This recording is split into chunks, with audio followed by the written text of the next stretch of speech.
Did you see the video of your guys' from your podcast that caused so much drama on TikTok? Mm-hmm. No. It's the part where you're talking about, wow.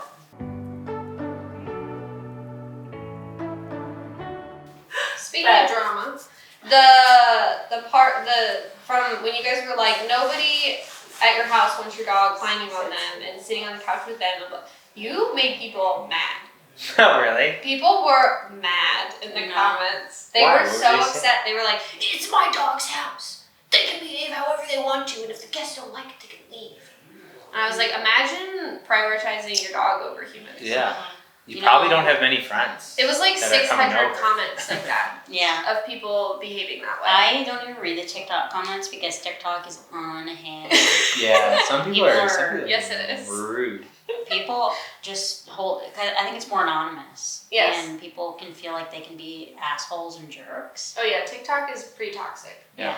But I was just laughing because I was like, this is insane that people are that upset over this. Because first of all, if that's how you feel, if you are prioritizing your dog over a human in your life that you know well enough to have in your home, either don't have them over because clearly you don't like them. Right.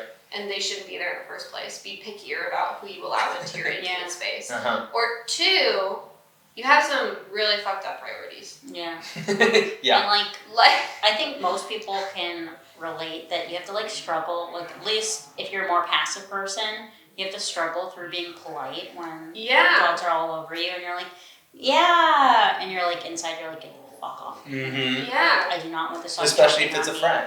Especially if I have my nice clothes on and your dog's getting fur and slobber all over me. Yeah. I don't want to be like, can your dog leave? Yeah. Well, a lot of times I feel like with clients that it's less as the adult, it's less their friend. It's more of if they have kids and the kids' friends are coming over. Yeah. That's the big one I feel where people struggle with the most, where they're like, oh, it wasn't a problem when I had having friends over, but now that I'm having my smaller kids' friends over, Yeah. that it's it gets a lot more because I think the kids are much more likely to kind of express those Maybe I don't your like dog this. is scaring me, Exactly. Stuff like that. But yeah, I just was reading those, and that was that is the most unhinged thing I've ever seen in my life. It's the first me thing I've heard on social media.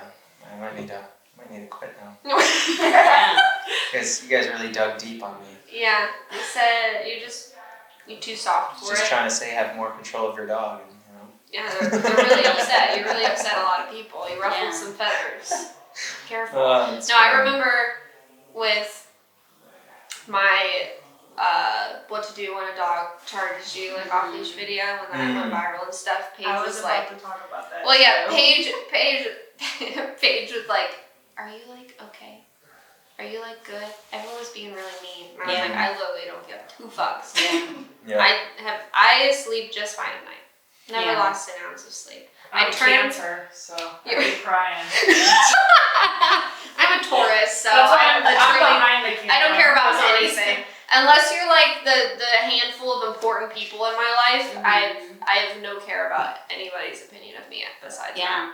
And I used to feel the most simple negative comment would send me into a spiral, and now I don't give a fuck. I don't care what you think of me because I don't know you. Exactly. I don't care about your opinion.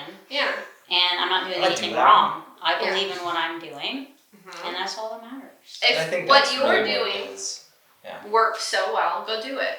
And stop telling other people what they're doing is wrong. I don't sit on social media and scroll for stuff I disagree with and be like, you're training that dog the wrong way. No, because I'm busy training dogs. Yeah. Right. And actually doing that. There's so much to take out of context with any training session that is anywhere. Oh, yeah. You see a little clip. Yeah. You don't know what's going on. It matters if your clients are happy. Maybe if your boss is happy. Yeah.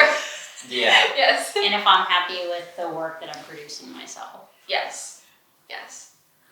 But yeah, that video went wild.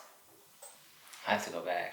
Yeah. I usually don't watch them because I'm scared. Yeah, I choose not to stew in the negativity. Seamus might be the softest of us all, honestly. I mean, it probably will get to you, like, if you're seeing things that are directly about you all the time. Yeah. You know, let people talk they shit. Yeah. Yeah, whatever. I feel like there's a difference between a social media dog trainer and a dog trainer who just, like, has a presence on social media. Yeah. I think there's a big difference. Yeah. And I think the more, I don't know, when I'm looking at social media and seeing dog trainers, if your page is just full of you talking to the camera, to me that's like a red flag. I don't find any use in that. Mm-hmm. Like, I want to see, like, you actually doing things. Or where's the clips of you engaging with clients or training dogs or, like, doing stuff like that? Because if you're just sitting there talking to the camera, I have no credibility to go off of what you're saying, and is it actually valuable? Do you know what you're talking about? You know, anything like that. Yeah. And, like, I can think of a couple. Yeah, there's like so much repetitive. Like, yes, dog training is repetitive, but some of these pages are like the same thing for every single dog in every single case, and it's like, do you not do anything else? Like, we all know that. Well, maybe not we all, but there's that one lady in particular that's just all the same, and all the answers are the same. Yes. You couldn't possibly have all the same formula for every dog that you're training. Yeah. So things like that will stand out to me as kind of a red flag, where we want to see a degree of creativity in trainers and how you're approaching problems and solving them. No, I agree. I think that also, to me, something that will immediately turn me off to somebody is if on their page, or especially on their own page or stories, but if they're also branching out to leave comments on other people's things about, like, why they're wrong. Yeah. Or, like, stitching like things, or it's like, classic. Why are you spending this energy and this time calling out other people and pointing the finger when you could just be posting your own stuff about how you would do things? I don't find the value in saying that's wrong when instead, why don't I just promote and try to get out my techniques or the way I would do it, and if that works better, then people will just do that. You know what I mean? So to me, it signifies if you're pointing the finger and saying a technique is wrong, it's because you don't have the skill set to do it any other way that's better or more efficient. And there's like 1,000 million ways to get things done, and like, you have to, as being a dog trainer, you have to set your ego aside and be like, there's a million ways to handle this issue. And just because somebody's not handling it in the way that you would doesn't mean it's wrong. Exactly. And don't think so highly of yourself that you look at a situation, see what somebody's doing with a dog, and be like, oh, they're doing it wrong, I would do it this way, when maybe you have never ever encountered a dog like the one they are handling in that video. You don't know. Like, I've been doing this 9 years now, almost, and it's like, or actually, no, 9 years. And it's like, I've touched a lot of dogs, but still, there's weird anomalies out there. You know what I mean? Where it would be absurd of me to look at, like, a clip of somebody doing a technique with a dog and me being like, oh, they should have done it this way instead. It's like, how would I know that? I don't know that dog. I don't know the owners. You know, there's plenty of times where maybe you have to deviate a certain case from a way that you would traditionally do something to accommodate an owner, or, you know, and maybe some variables there, or, you know, all that kind of stuff. So, that to me is a big red flag when people are, like, nitpicky, like, doing these, like, stitches and, like, responses and all this kind of stuff, where it's like, doesn't show your character very well, and why would I want to listen to somebody that's so negative? Like, if I hired you as my dog trainer and you're like that, what's to say you're not going to turn around and talk shit about me? So it's like, you want to look for a level of professionalism, and professionalism is kind of keeping some of those opinions to yourself and navigating what's working for you. I agree. If anything, I feel like it's something where, I mean, I know David's done it on his podcast before, but it's just like, if anything, I would find it better or more interesting for a trainer if they don't agree with someone to do, like, a conversation. Have a conversation. Try to figure it out. See where those things, because again, you're gonna have some overlap. There's no way you have like 2 trainers that are like completely there's no way. separate. But it's something that I feel like that would be even more interesting to do. It'd be something where it's like, okay, if you don't agree with this person and they don't agree with you completely, right? Have that conversation. Well, that's where... And I feel like that's where you build a lot more content with it. But oh, for sure. And I was thinking about all the videos from us that get like just blasted everywhere and people shit talking it. And it's like David has reached out to all of those people individually and been like, you want to be on the podcast? Yes.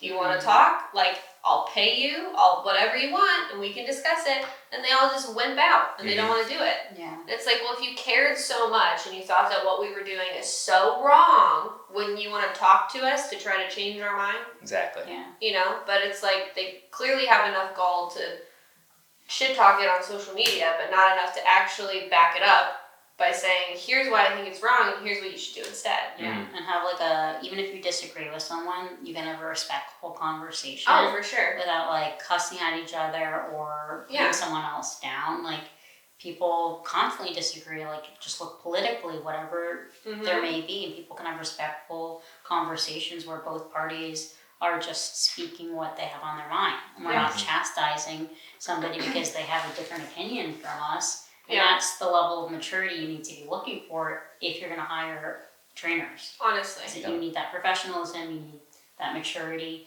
and people that are willing to answer questions. Yeah. And in the same way that, like, other trainers will speak negatively about other trainers on their social media, there's also a few that I can think of that are super popular that shit on dog owners. Yeah. That, like, a certain type of dog owner. You know what I mean? And they like perpetuate this like negative space where it's like when you're putting out that type of content, you're only going to attract and draw in people who already agree with you. So who are you really helping? Yeah. You know what I mean? You're not really opening your clientele to help educate the people that you're talking negatively about. You're never going to actually change their mind. Because just like what you said, if you're speaking like hatefully or rude to somebody, they're not going to be open to the information. No, and they're and not you're like, oh yeah, you're right. Yeah. I shouldn't let my dog off leash when it's not trained well, or things like that. Yeah. And it's so disrespectful and crosses such a line to talk about your own clients or owners. And I know trainers that are on TikTok that you see the videos and they're like, I just worked with this most ridiculous person, and you're like, you couldn't handle that? You're the professional in the situation, and for you to turn your back. We talk about crazy dogs. But Yeah. And I mean, there's certain cases, and we would, and I think we have talked about clients and dogs and stuff in certain instances and stuff like that, but like we never do it. I would never want to do it disrespectfully. In a degrading way. Yeah, in a degrading way. It's just, these are normal interactions you have with people where you learn and you grow from it, and hopefully they learn and they grow from it, That's the whole point. Yeah, but I would never want my clients to ever watch anything that, like, we filmed and be, like, embarrassed or feel upset, by information that I've shared. Like, that would be awful. You have to cultivate like a safe learning space for both the dog and the client, and you want them to feel completely comfortable asking you things. And I think you and I were talking about this the other day. Like, we've been asked the same questions from different people 1,000 million times, and I'm never gonna like roll my eyes and be like, this question again. This is a new question to that individual client, and if you can't take time and help them work through it, then you shouldn't be training dogs. Yeah. If anything, over that time, you just get better at kind of like responding to that question. Yeah, and you're able to, yeah. And maybe that client a little bit better, and they're going to perceive it differently if you say it a different way. So you kind of have to reiterate. I think one thing with filming social media, at least, or something that in terms of content. I mean, obviously we do like before and afters a lot as well with some of the more severe cases and stuff, but I think what's really cool about Miracle is that we do with our like Instagram stories clips of like in the middles of the dogs doing good but still making mistakes as well, right? Or whatever, like little things that it's just like it's really showing the progress, but also that it is a dog, you know, that it's capable realistic. of still making those mistakes, but we're working towards it. And then that, like, the after videos is like, okay, now they're solid, you know?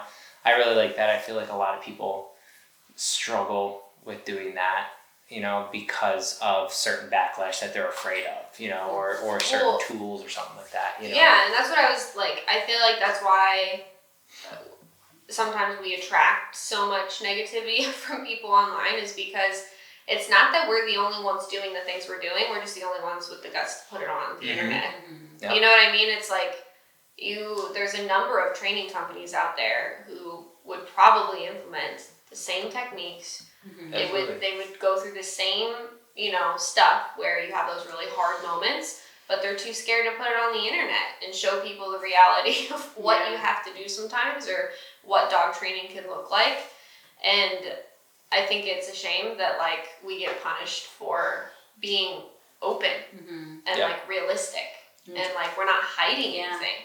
You know, people are always like, I think I've seen a lot of people be like, oh, they're willing to put this on social media. Imagine what they do behind closed doors where nobody can see it. And I'm exactly what's being done on camera. What? Exactly. Yeah. It's like, what? Well, I think it has something to say about, like, if you're hiding something, then in your mind you know what's wrong. Yeah. But it's like, we're helping these dogs. We want to show you that we're helping these dogs. So exactly. It just comes with the tools and the things that you see. You know. And listen, I'm so sick of, like, balance trainers trying to pander to. There's a lot of that. People by being like, but I'm the nice balanced trainer. Yeah. I'm not a compulsion trainer like these people, and I don't, you know, I'm not like Jeff Gellman, and I'm not like Caesar Milan, and I'm not like, and it's like, can you just like stop for a second with this like weird moral superiority thing you have going on? It's like, it doesn't make any sense at that point. Like, just because you don't agree with certain techniques and stuff, you're further dividing the entire community and just making it worse. Yeah. Yep. Like, we're in the very real time frame and reality of like tools getting banned, styles of training getting banned, and all this stuff.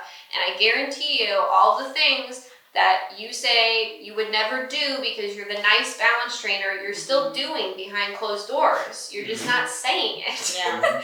And meanwhile, we're just falling further and further into this pit of being able to allow them to take away all of our options for training dogs, because you won't stand up, you won't stand behind your work and what the techniques that you use. Being transparent, like, a lot of people don't have what it takes to be completely transparent and honest in this world that is so deceptive. When you go on another trainer's page and you can't even figure out, like, there's no clear answer, like, how do you train? Yeah. They're like, we utilize a lot of different methods, and like, how are you training my dog? Because if I'm paying the money to have my dog trained, I want to know exactly what you were doing.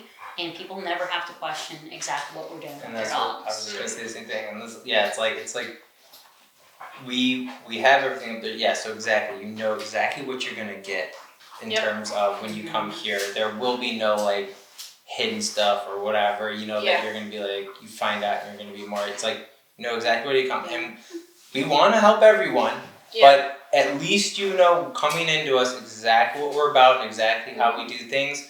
So if it's not your fit, by all means, that's totally fine. But at least you know there's no hidden bullshit or anything. No secrets. Yeah, there's no secrets. It's you clearly see what you want, or ask us and we will tell you. You know, that's another thing. It's like, I feel like, you know, we're very comfortable at saying it because we know what works and we know what we do and what we stand for. Yeah, so it's something that I think also a lot of people kind of hide behind those things as well. Yeah, I think that it's interesting because if you look at the dog trainers that have the highest, like, followings on social media, their actual, like, brick and mortar businesses are not that. You know what?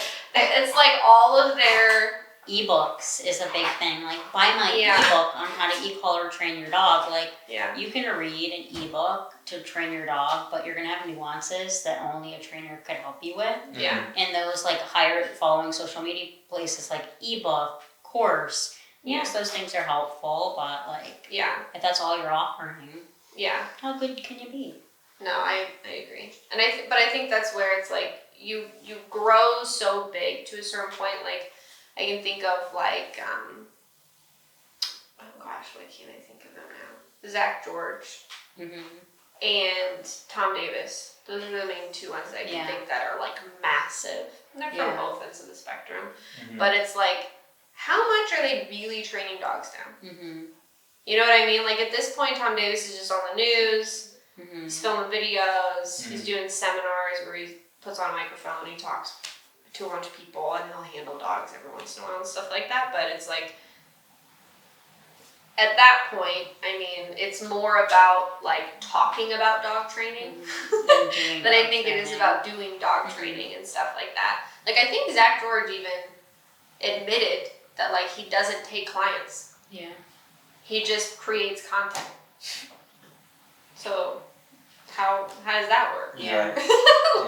How does whole that different work? ball game. Yeah, so those are just two very different things. I think it's similar to like with people in the medical field, like there's celebrity doctors that don't even take patients anymore. You know, they just like go on TV shows and talk about stuff and endorse their supplement ranges that don't do anything, and they just, you know what I mean? It's more about the like persona of being that more than it is about actually practicing it and like doing it at that point. Because it takes a skill to like keep doing that and keep engaging with dogs to keep that skill up. Like if you stop for a long time, are you going to be as good or as on your feet with animals that if you're not doing it regularly, you know? Oh yeah, you get kind of out of touch with it. Yeah. Well, and like with so it's like with social media followings, I tend to find the ones that I enjoy the most are the ones that are like in the middle range. You know what I mean? Where it's like they've blown up to where it's like, because to get that popular, your content has to be a certain type of content that it will attract people in those masses. You can't be too negative or too like hard, or people don't want anything to do with you. Yeah. Well, and dog training is boring a lot of the times. It is. So like you can't, you have to make those flash videos where you're just talking to the camera and saying fun catchphrases and stuff like that. Or else people don't want to watch it. Yeah. You know what I mean? So it's like the really good quality like dog training content that I would want to see, they'd maybe have at the most like 20K. Yeah. You know what I mean? Like they're not in the hundreds of thousands of followers at that point because people find it boring and they don't want to watch it. It's not always exciting, and a lot of people like really are attracted to how can we solve all of this with food and treats, and truly food and treats alone were enough to completely modify a dog's behavior. We wouldn't have balance training. Yeah. You know? Oh yeah. Yeah, we're not doing it because we want to. We're doing it because the dogs need us to. Yes, exactly. They need that help. Did you guys ever imagine when you started this job that you'd be on social media? No. No, not really. I remember the first time getting mic'd up, I was so nervous. I know, yeah. It's probably for what, like the Seamus on the streets or those are good the little clips that we used to do. But yeah, I remember that was like one of the first times, and I still get nervous, honestly. Oh yeah. I did not become a dog trainer to become no. Social media extraordinaire. Yeah, TikTok, blasted on TikTok or something. But I feel like I've grown to be a little bit more comfortable with it. Yeah, me too. There's certain. I never imagined that dog training would lead to like having so much people interaction. I was like, I want to get into dog training because I'm really shy and I don't really want to work with people. It's terrible. And now I'm more working with people than I am dogs. And then I never thought I would ever be confident enough to be speaking on camera right now or being on social media. And like you're saying, that first video, it was like about the dogs in a car, and it was completely awful. Yeah. If I scroll back to that, I'm like humiliated, embarrassed, and now I'm like, it kind of makes some sense now. You know? Yeah, we've come a long way. I know. I was not a people person. You know, I didn't want to get into sales because I knew I'd have to talk to people all day. now I'm dog trainer and I have to talk to people all day. Yeah. So. Yeah. You know, but I love it because it's still what I want to do, but it's something that's just like, again, if it's something you want to do, you have to push through those little bumps or whatever, the awkwardness and get over it. So growth is outside of your comfort zone. Yeah, exactly. And I feel like I've grown a little bit, you know. Set your limitations for yourself. Yes. Am I still more comfortable with just me talking to my dogs in our sessions? Absolutely. Yeah. Do we have really in-depth conversations? Absolutely. But you know, you guys aren't too bad. No. Yeah. We try. Yeah. I think the only time I get kind of worried about social media is truly just like making sure Paige thinks it's valuable.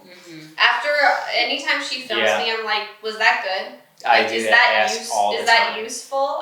Yeah, I do that too. All the was time. that worth anything to you? She's I like, don't know. Yeah. And I was gonna say, and has she ever said to either of you that it was not good? Because I'm starting And not I to would believe trust her if Yeah. she told me like that wasn't good. I'd be like, okay. Yep. There Call has that been client times back where in. I'm like, that was rough. That was rough. But you know, she's good with all She's of genius. She makes it work. Yeah. She makes us sound good. Yeah. But yeah, I think I ask you that every time, Paige. Yeah. I'm like, was that useful? You all do. Yeah. Was that good? Yeah, I definitely do. We just want to make you happy, It can- Paige. We want to make you proud. It I can also be get like really scary to like start to see your stuff. Like I try not to watch a lot of my content because I know I'm just gonna pick on myself. Yeah. But sometimes I'm like, See, that's what Yeah, so for all the watch haters it. out there, I'm hating on myself Yeah, too. I So hate- anything you say, I've already thought to I myself. despise myself way more than you. Oh my gosh. Yeah. See, I always rewatch stuff that I'm in because I do analyze it and nitpick it for the sake of, okay, how could I You wanna say be that better. better And next time? That's exactly what I started to do is watch my stuff and I'm like, oh, my timing with that wasn't great. And then next time I'm a little bit more cognizant of when you're on camera, sometimes there can be a pressure to have a session go a certain way. Yeah. Which I've moved past feeling that way and I just allow the session to be what it is. Mm-hmm. Yep. And once that pressure is gone, I'm like, I can just allow this session to be natural. And I think it's important because filming clients, that was a concern that I had. That was one of the biggest ones was I never wanted my clients to feel uncomfortable being filmed. Yeah. I didn't care about being filmed Yeah. at all, but I didn't want it to affect their ability to feel like they could like open up and talk and ask questions and, you know, be honest about their lives with their dogs and stuff like that. And I wanted them to feel comfortable. So I think a piece of them alleviating some of that is what you just said, where you're just like acting as like normal as possible, not trying to feel like you're putting on this like performance for the camera type of thing. Because then I do think, because Paige is so like nonchalant, like I think they just forget that she's there, you know, after a while, because that was my biggest concern, but it really hasn't become an issue because again, I think she's just very good at what she does, so she's very out of the way and nonchalant, and then as long as I behave normally and stuff like that, then the client isn't always like, oh my gosh, we're on camera. To put this out there, we don't force people to be on camera. Yeah. Oh, No, not at all. No, they I've never had a client care at all. And if someone You was always let them uncomfortable, if someone was uncomfortable, we would never film them if they didn't want to be filmed. And we've had a couple people when they start training, because in the paperwork and stuff it says like, hey, we do a lot on social media and we're filming a lot, blah blah blah. I have had a couple clients be like, I prefer not, like right at the beginning, and that's totally fine. We respect that. And there's times where things get a little bit emotional, and I think there's a beauty in Paige as well, is because she knows when like I'm not filming this. Yeah. Oh yeah, for sure. Just for the sake of like the comfortability of the clients. Yes. You know, not because again we're hiding what's going on, but just dog training can be a very vulnerable thing for people because their dogs are such a important piece of their life, and that can cause a lot of emotions and turmoil and all of that kind of stuff. And so you never want somebody to feel like you're exploiting like their vulnerability. Their emotions just for views. Yeah, exactly. Yeah. No, I agree. I think or a that's clickbait important title or something we're dealing I can with think real of people. one in particular of somebody who was like, I made this client cry. Yeah. And the thumbnail was like this poor woman bawling. I'm like, I would sue. Yeah. If I saw that and I was their client, I'd be like, oh God. You're like, this 4 weak-ass million client. views. Yes! Yeah. Like either that client was fake and you orchestrated that whole thing, or that is terrible business practice. Or Just the put client that online. screams at me on camera. Yeah, it's like, what? This is the most aggressive dog I've ever trained. And meanwhile, the dog's like hiding in a corner as he's got like 3 leashes and a catch pole on it. And it's like, dude. We're not a reality TV show, obviously. Yeah. But we make a really good like one, you though. said, we face a lot of emotional lessons. We see a lot of everything. I think the reason why we have so many clients is because it becomes very relatable on the internet. And people come to sessions and sometimes they even get excited to see the camera. They talk about how they watch YouTube, they watch Instagram. Do you think if you weren't working for Miracle, you would also be doing that yourselves just to find relatable people in your businesses? Absolutely. That's a really good question. Yeah. Yeah. I would want to, like, I don't know how to say this without having, like, sounding really egotistical, but I'm gonna just go for it. But I would want me or my coworkers as one of my trainers. Like, I would very much be attracted to the way that we do things because it's so real and transparent, and we can still touch on the emotions and validate that. And I'm a very emotional person, so if I have somebody that can empathize with that without making me feel like a freaking idiot, I'm gonna be like, wow. Yeah. Like I have a very like hard, tough exterior. Yeah. Like when it really comes down to it, the people that I care about like very deeply. And my clients are like in that realm. Yeah. I've cried about a lot of my clients. Yeah. I just drive home and I'm like, oh my gosh. Because I care about you guys a lot and I care about your dogs a lot. And so, yeah, I think, like you said, Paige, filming how we do things and how we interact with our clients and the dogs that we train and just like the heart of like the company is what brings in the people that continues to help us like continue to do that at that point, because you're bringing people that very deeply care. You know, like I think what we're putting out is what we're attracting. And I think that's why I'm so critical about what I see dog trainers put out on social media, because if people are, taking in and absorbing your negative content, you're attracting negative people. And I don't want to work with negative people. I want clients that come and are like, I see, you guys show like the raw, very like real difficulties of owning a dog with these types of issues, and I see how you guys handle it. Thanks, Toby. This is a deep moment. And I see how you guys handle it and everything, and I find hope in that, and I want to be able to progress and get to that point. People comment on our videos, oh my gosh, I can't wait to start working with you guys. My dog has these same issues, when they see like the progress and everything. And so I think that it would be very difficult, at least in the capacity that we are doing, to attract those type of clients without putting it out there. And I think because we get such quality clients, like honestly, our clients are great. You know what I mean? Like they're like, the quality of the people that we work with is like very high.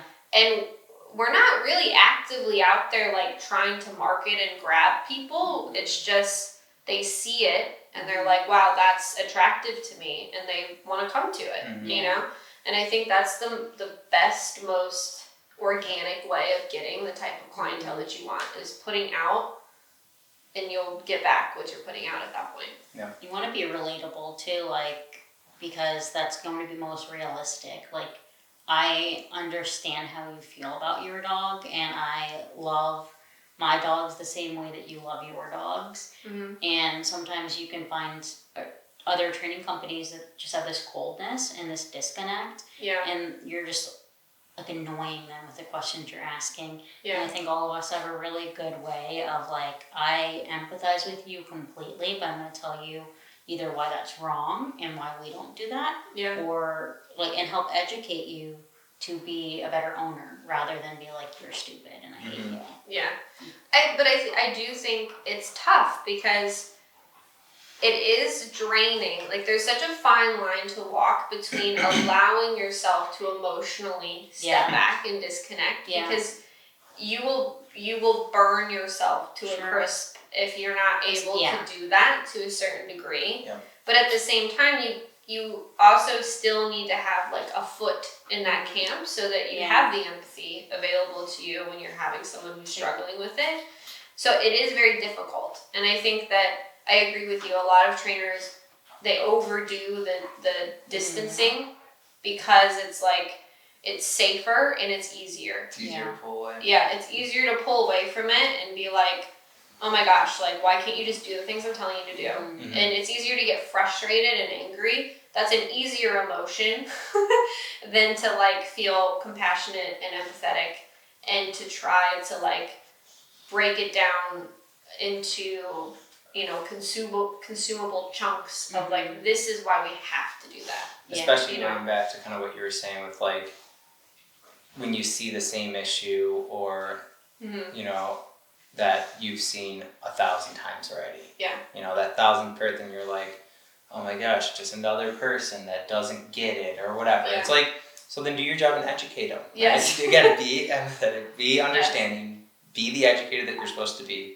and help this person, help this dog, right? Mm-hmm. It's something that I think, or I know that, you know, none of us are dog trainers because, you know, other than any other reason than we wanted to help dogs and we wanted to help owners and we love dogs. So it's something that it's like, we're not doing this like just because we like picked up a flyer and was just like, oh, we'll dog train. Yeah. You know what I mean? Like there was just like, there was something in us that was like, this is what we want to do. Right. Mm-hmm.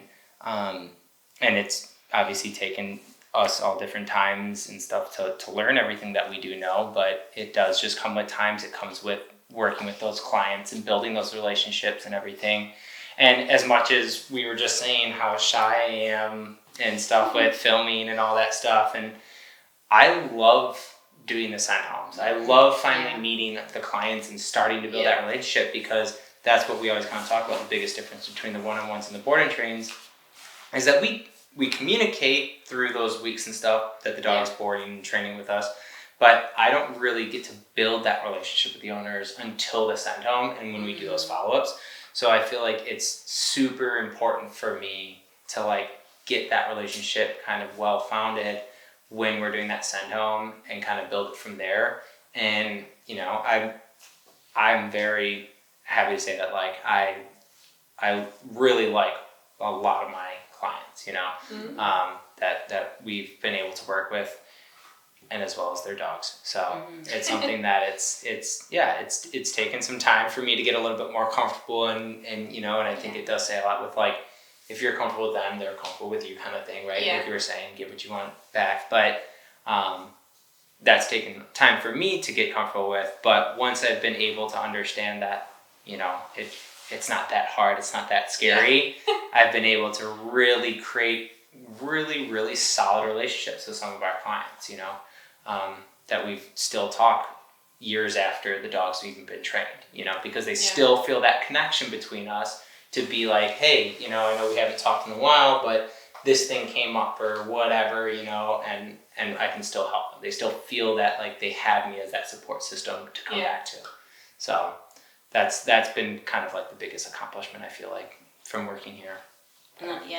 Just along like the follow-up support that we as a company offer, you're not going to find that with another company. The stuff that we, you know, put out there, we're very passionate about our work, and still offering after the dog has graduated and still offering that support is so essential to its success. because social media does make it look like there is a clear before and after of dog training, and that you're instantly gonna go through training and like it's like magic. Your dog's gonna be set for life.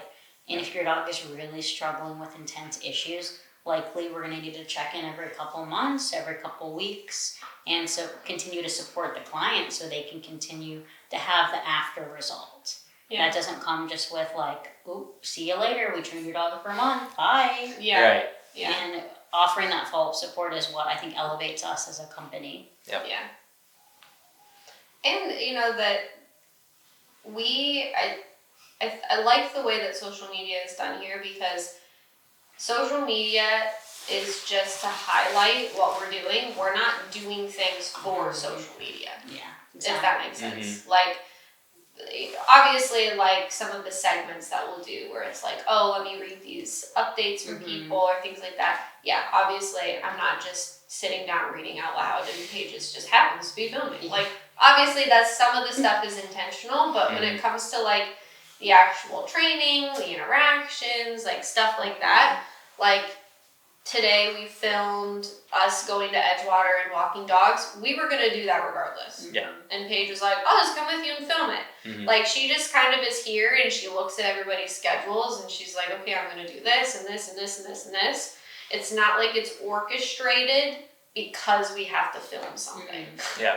You know, which is what I like, because it doesn't feel like forced in that way. It's just like, this is what happened today, and so we'll film bits and pieces of it, and we'll put it up, and that's what it is. Good, the bad, and the ugly. You get it all. Yeah. Yeah. We don't do it for money. Yeah. I mean, that's the point of social media. That's the point of my job. Yeah. And even when I started working here, I thought it was great that we post so much on the internet. For people who may not even be comfortable with hiring somebody or going to a facility, they're not close enough, and they've been a fan of ours, they can get that support and that help even on the internet. That's why the internet is so great for us. Yeah. We literally just got a review from somebody who was like, I'm not even a client. They left like a 5-star review, and they were like, I'm not even a client, but like, all of their content has been super helpful to me. I called and I spoke with David on the phone, and he was so kind to like take time to talk to me and stuff like that. And like, she wasn't even a client.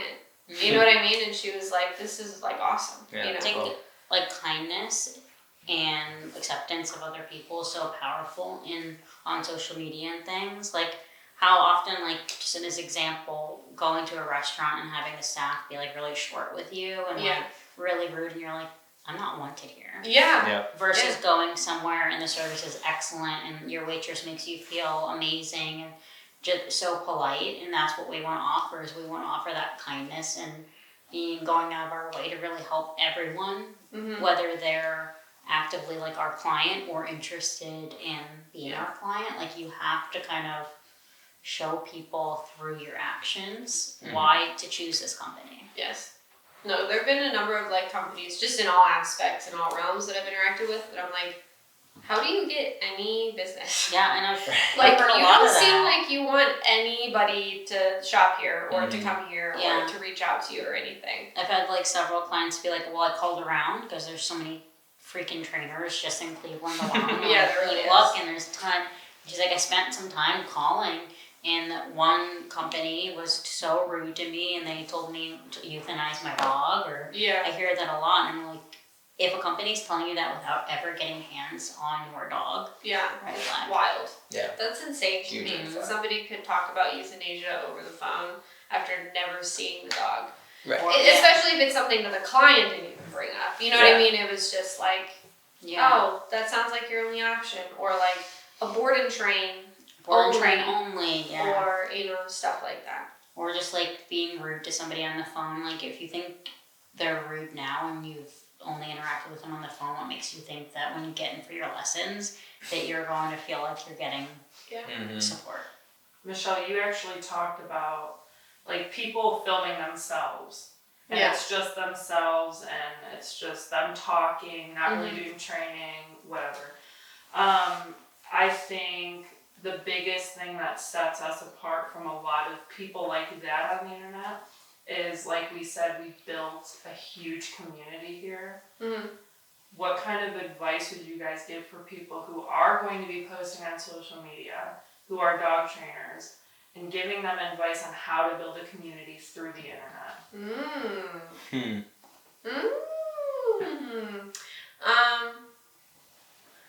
I think one tip, and this is just like something that's kind of related but not, is that whatever types of dogs that you're posting on your social media that you're training is the clientele you're gonna get. If you want to work with a lot of behavior mods, you're gonna. That's good. That's how you're gonna pull it in. I know a lot of friends that have gotten stuck in a hole of just working with super intense aggression or behavior mods because that's all they posted, because that garnered the most attention. But like if you have like a doodle puppy and you see a page like that and there's no evidence of like puppy training or just normal, average, easy dog training, you're probably not gonna be attracted to that as like your dog trainer. Yeah. You know what I mean? That's so like very good. I think it's super important that you need to showcase what you want to bring in. And typically I would say for me, I like a variety. Yeah. I like to have a couple cases that are tough, and I like to have some easy ones and stuff like that because it's easy to get really burnt out. You know, and it's funny because like I'll get like an influx of like super easy dogs, and then I'll be like, I'm kind of bored, you know, I want something crazy. But then I'll get like 6 crazy dogs all at once, and like, okay, that's enough, slow it down. But I think that's an important piece to think about. Yeah. I think that you can't, and this is just me, like you can't post talking advice videos where you're giving people like hard rules and things like that. One, I think in general that's a bad thing to do when you're just giving general advice.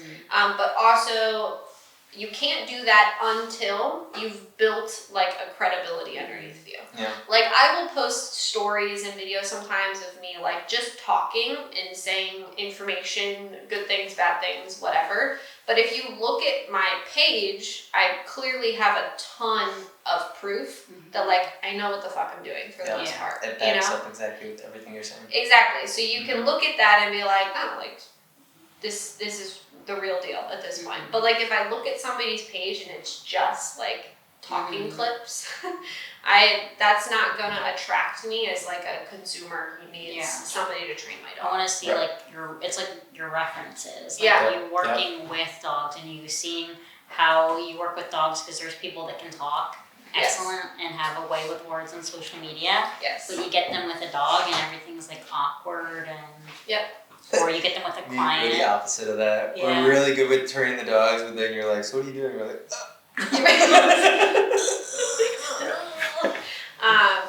so I think that's important, is to showcase like, and I know that it's tough because, and I think it's hard if you're doing it on your own, because I personally, I still forget to this day to film things. Like I'll get to the end with the dog and there'll be like this huge transformation and I'm like, I have nothing to compare it to because I'm just so concerned about like just dealing with the dog in the beginning that I forget to film it. That's why it's so nice that Paige is just following us around. She'll usually catch stuff like that because I won't.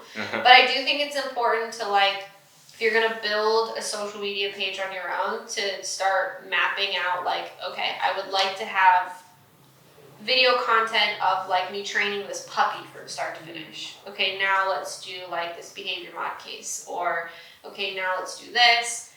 So I think trying to cultivate like content that showcases your range of abilities. And again, like the clientele that you want to bring in. Like making sure you're not talking at people. And it's more of a discussion, and that you're open to comments and you're not going to be a jerk in the comments if somebody disagrees with you, and you can communicate to them. Again, going back to professional communication. Well, don't look at my reels for that.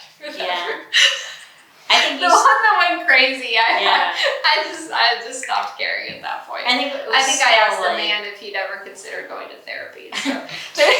I think it's still like clever though, and not in like you're an idiot. Yeah. And those people had bad intentions when they're leaving those comments. Yes, yeah. I just went the humor route. Yeah. The humor route, yeah. I wasn't a complete asshole, but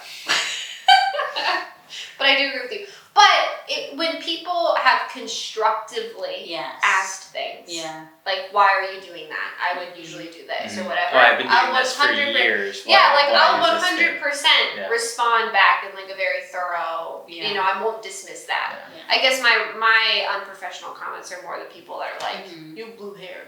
What are you talking about dogs? And they keep going. Yes. So that's fair, yes. Yeah. Do you guys have any thoughts about that? Any advice?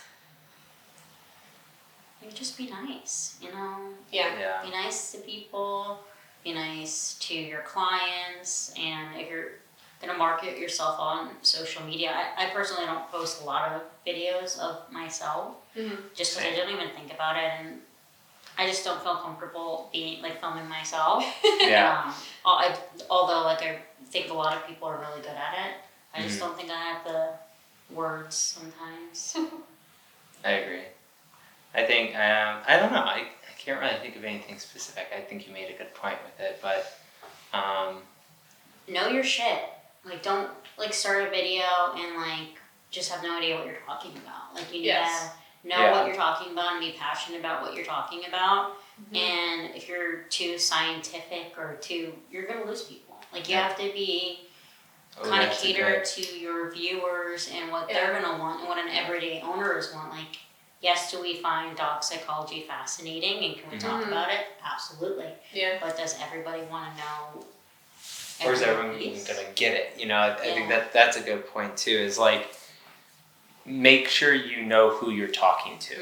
Know your audience. Yes. Like, that would be something where we could go more in depth using more probably terminology that like we would understand, but then, you know, in terms of like even someone who's just getting into dog training or just a client in general that's getting dog trained, you see that you use that same like terminology and they get like lost. Yeah. You know, so it's something that would maybe be my advice is just know who you're talking to and like how to word it so you know that they're gonna get the best out of it. You don't need to sound all intelligent and like smart and stuff just because you use these big words if it's not going to be something that's actually going to help these people. You know, like make sure it makes sense to them because that's the whole point of you doing this is that it makes sense for them.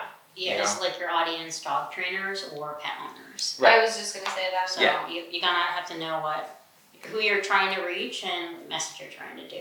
Yeah.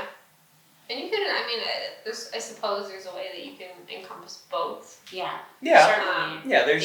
You can mix it together, but there are some pages I follow that I'm like, there's no way any like normal people are following this person. You know what I mean? Like this is very clearly just like just lateral information.